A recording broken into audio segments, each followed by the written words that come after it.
President Trump's first weeks in office have been filled with drastic new policy initiatives, most of which come in the form of executive orders. The White House doesn't say when Trump will sign them, but it often hints that more are coming. I am an immigrant. For the community of interest groups that fight for progressive causes, that means being on constant watch.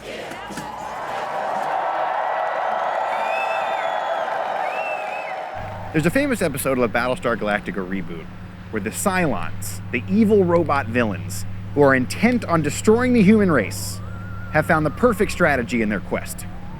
They attack the ragtag human fleet once every 33 minutes for days on end.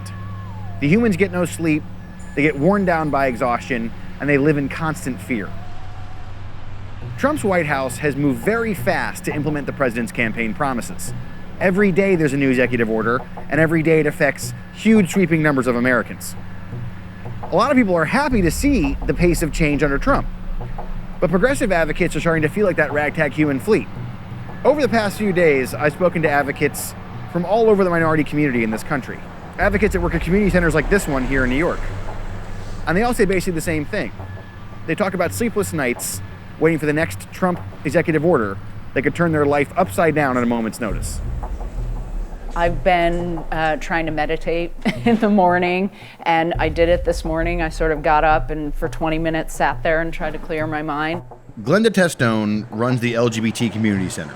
I sort of go from the personal to the professional very quickly and think, what do the staff need to hear from me?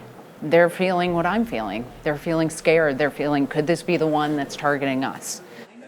Progressive groups like hers are spending a lot of time these days trying to plan for surprises and allocating their limited resources to fight back.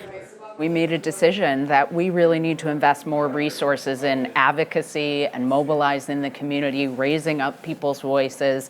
So we're looking at how do we add a staff person or two. So you need like an actual Trump administration action person? I wouldn't call it that. Are they going to have like a fire pole they have to come down, or like a bat phone or something? They're probably going to have a cape, I think. Yeah. And we are queer, so maybe a magic wand.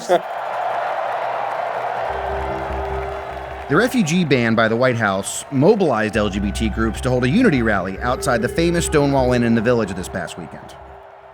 2 weeks, we have already seen the horrors of what they have promised to do. The rally's focus, creating connections among minority groups who are growing fearful that Trump represents an existential threat.